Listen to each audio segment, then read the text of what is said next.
G'day folks, thanks for joining me. I'm Stuart Dunn from Universal Rocks, and I'm standing in front of a couple of different manufacturers' tanks. I've got 3 of ZooMed's tanks over to the side here, the little reptile terrariums that are out on the market, and I've also got the 2 of the larger Exo Terra tanks. And what I think is just fantastic, you know, I'm giving the thumbs up to these enclosures, the fact that you can get into the front of them, you can lock them, they open right up wide so you can get to your animal and maintain your tank from the front, or you can come in from the top as well. There's a wire top on there that you can put your lights on and then take that out if you need to get to. So I just think they're fantastic. What you can also do is, because the bottom of them is sealed, you can have the bottom with water in it, and therefore you can have waterfalls, and that's one of the things that I'm going to set up here today, so you can see what it'll look like with running water, as well as like I've just done to the side here as a dry tank. Well, these Exo Terra tanks, they come with a foam background, and it's a polystyrene background. It's very flimsy, and it can be that soft that the crickets and the animals can claw it and damage it, and the fact is it really doesn't come with any ledges, and I think animals like to climb and rest on ledges, so that's one of the reasons that I got into getting these tanks, so I can give the animals a go and also obviously sell some product, but at the same time make these tanks look as good as what they should do, which is, if you went to a zoo, that's exactly how they'd look. And you can do this at home yourself. So this is one of the newer backgrounds that I've done for the 36 by 24 here, and we're going to put a little waterfall here in a minute. But I just got to say, about 4 or 5 months ago I went out to West Texas and I took some molds of some rock out there, and I'll show you some little close-up photos of those as the video goes on. But those rock formations that we got at West Texas, that's exactly what these are the replications of those, and we've just cut them to different size tanks.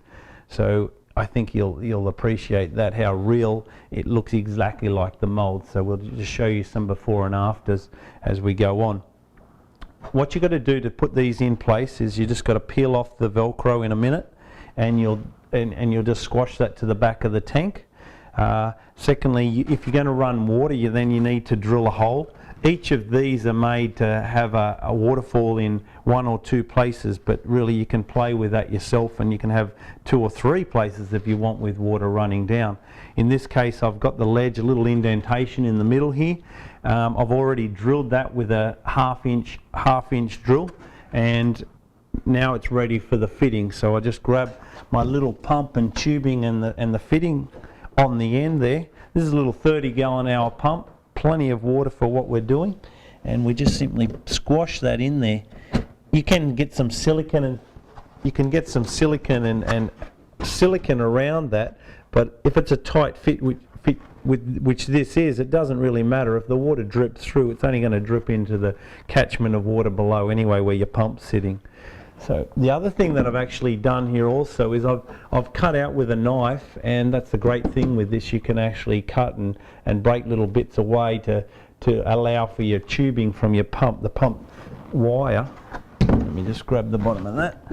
It's going to simply come out and rest in that little spot there, and the lid with these tanks is made so the tubing can run out the back and your animals can't get out. So there's been a lot of thought going to these enclosures, and they look terrific. So let's have some fun and put this in place, and then we'll start to decorate. We'll fill it up and we'll decorate it.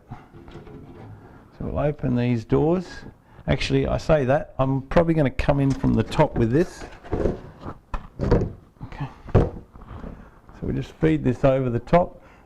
The backgrounds are being cut in particular for these tanks exactly to size, so really there's nothing you need to do other than take the Velcro off at the back there and squash it in place.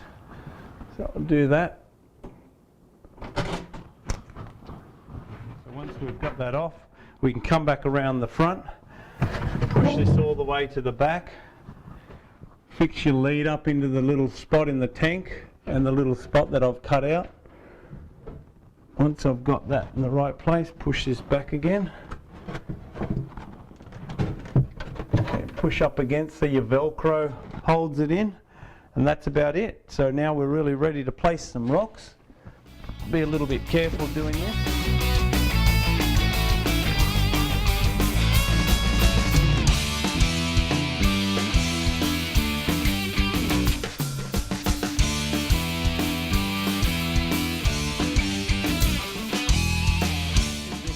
using some artificial plants here, so I'm actually not going to have some soil in here. If you're going to do it with soil, then you really got to do some gravel and some other preparation so that you can have your plants growing in the soil, but also not just waterlogged. Okay, but in my case, it's just going to be artificial plants, so I'll get away with that. So, okay, definitely want the larger gravel on the bottom, and that way the water's all in amongst the larger gravel, and you've got more water in there. At the back of the tank is at the back of the background. There's a big hollow section anyway. So I'm just going to grab another bucket of gravel.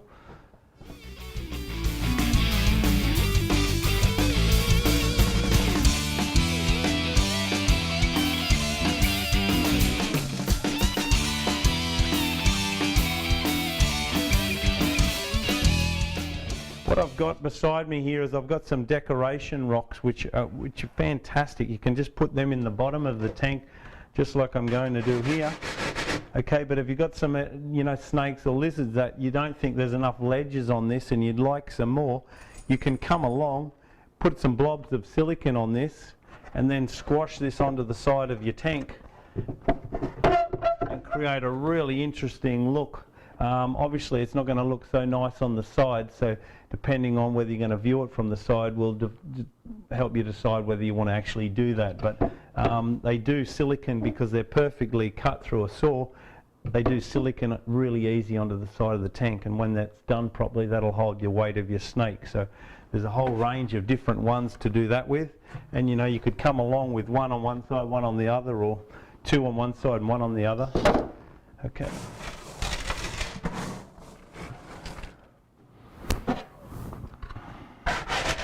Also, depending on what animal you've got, we've got little water bowls. We've got a range of those. There's about 7 different ones for that. Some of these rocks here, you can come along and just notch out.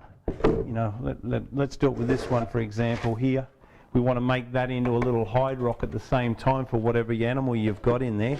So you just come through with your knife, just break it. You cut in, twist, break, cut in, twist, break. And if you do that in an irregular fashion, then it looks a lot more natural as a crack in the rock. So depending on how big your animal is depending on how much you're going to do that. So once you've got that there, nestle it in a little bit, bring your gravel around. Okay, choose some plants. Okay, in this case, if you want to also have some plants that are in your background and held up on different areas here, then it's just a matter of drilling some holes and squashing those in. So that's once again really easy to do. I love using some vines as well, so I come through and sort of just hang some of these vines and then use some more plants.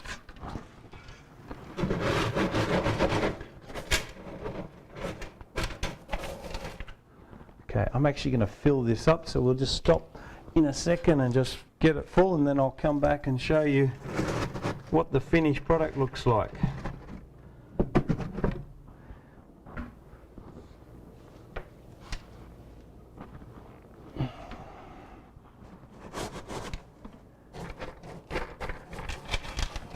So while I'm gone, just enjoy some of those pictures that, like I said, from West Texas of where we got these molds from.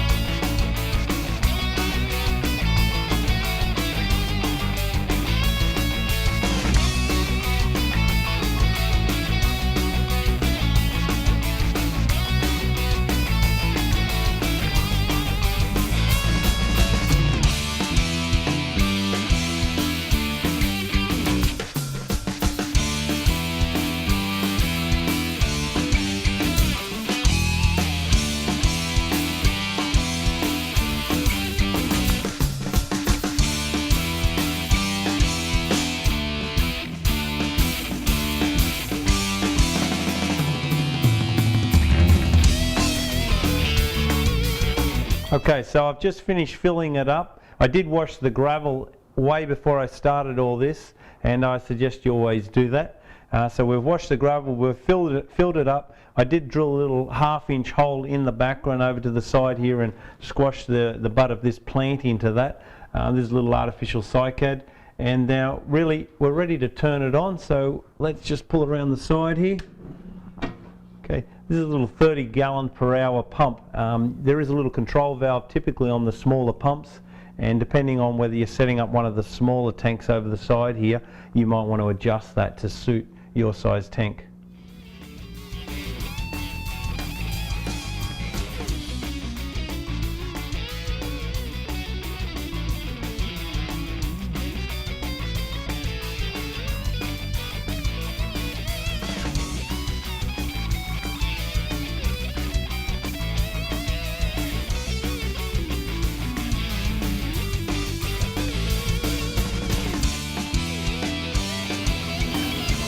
Okay, all this is we've got right down from the small tanks up to quite large tanks here, and you need to have tanks like that because your animal's going to grow. So if you get a little animal and as he grows you need to move up, this is how easy and fun it is. You can decorate any of those tanks in just, you know, half an hour if that.